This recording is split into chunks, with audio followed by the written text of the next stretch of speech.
ছি, এখানে আমরা বসে থাকবো, আমরা কাজে ফিরছি, আমরা বুঝিয়ে দিচ্ছি যে আমরা কাজও করছি এবং আমরা ন্যায় বিচারের দাবিতে রাস্তাতেও আছি।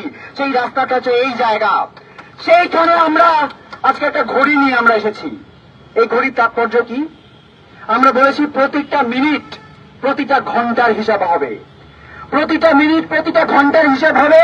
সেই জন্য এই ঘড়িটা আমরা এই অবস্থান মঞ্চে আমরা রাখবো এবং আগামী 24 ঘন্টার মধ্যে যদি আমাদের দাবিগুলো না মানা হয় তাহলে এই যে অভয়পক্ষ, এই যে ডাক্তার, রোগী, নার্স, সাধারণ মানুষ সবার পক্ষ থেকে আমরা নিজেদের জীবন বাজি রাখবো, আমরা নিজেদের জীবন বাজি রাখবো।